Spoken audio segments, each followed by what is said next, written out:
এরকম চিপস নামের বস্তা ভরা বীজ যদি কেউ দেয়, এগুলা মাটিতে রাখবেন, হয় লাথি মেরে ফেলে দিবেন, আর না হলে এরকম করে ফাটাই ফেলে দিবেন। কেন জানেন?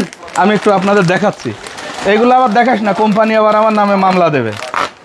আমি একটু আপনাদের দেখাই যে এইগুলা কেন করবেন। হ্যাঁ, আমার পিঠের দিকটাতে আপনারা দেখতেছেন, কারণ এই যে প্যাকেট খুলে আমি বাইর করলাম। সাগর, গ্যাস লাইটটা করে, গ্যাস লাইটটা একটু দে।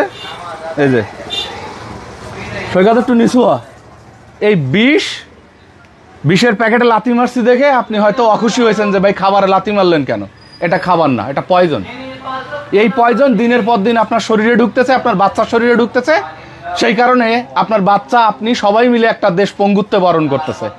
আমার বাচ্চাটা আলহামদুলিল্লাহ সুস্থ, একটুখানি সুস্থ হয়েছে, দোয়া করবেন। এই রকমের এক প্যাকেট চিপস নামের বিষ খেয়ে আমার বাচ্চাটা অসুস্থ হয়েছিল।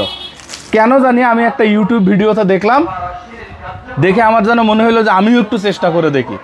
একটু আগে আমি লাথি মেরে একটা ফাটায়া দেখলাম যে আসলে ঘটনা সত্যি। একটুখানি আমি আগুন দিচ্ছি, এতে দেখেন, এবং সেটা কি পরিমাণ জ্বলতেছে একটু দেখেন, আপনি একটু দেখেন।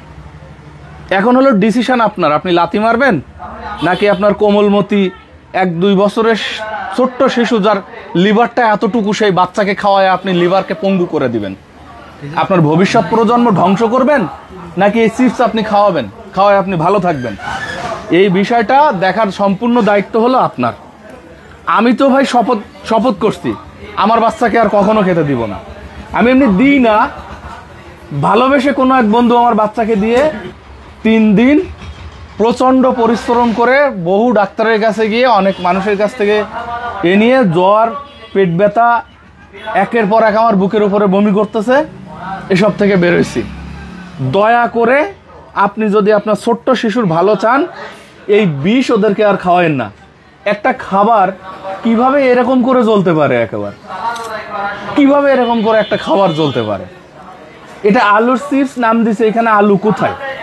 পটেটো ক্র্যাকারস না পটেটো চিপস এইসব নাম দেয়, কিন্তু চিপস হলে কি এরকম জ্বলে বা জ্বলার কথা? সেই জন্য হয়তো এরকম জ্বলতেছে। আমি বিজ্ঞানী না, এই বিষয়ে আমি জানি না।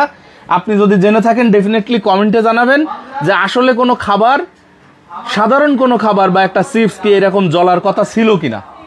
একটা চিপস কখনো এরকম আগুন ধরে জ্বলার কথা ছিল কিনা আপনি কমেন্টে জানাবেন, এবং সেই সাথে এই ভিডিওটা শেয়ার করে সকলের কাছে ছড়িয়ে দিবেন, যেন আমার ছোট্ট সোনামণি যেভাবে এই চিপস খেয়ে অসুস্থ হয়েছিল, এরকমের অসুস্থ কেউ আর না হয়।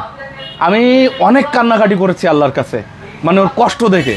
হঠাৎ সন্ধ্যাবেলা একটা চিপস খাওয়ার পর থেকে রাত 10টার পর থেকে বমি এবং সেই সাথে পায়খানা, গায়ে জ্বর।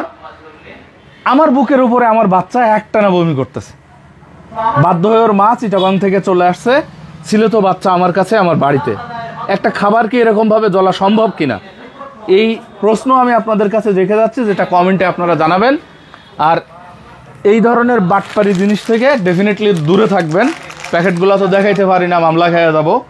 অবশ্যই এসব থেকে নিজের সন্তানকে দূরে রাখবেন, নিজে দূরে থাকবেন, নিজের পরিবারকে, নিজের আত্মীয় স্বজনকে ভালো রাখবেন। ভালো থাকবেন। আসসালামু আলাইকুম।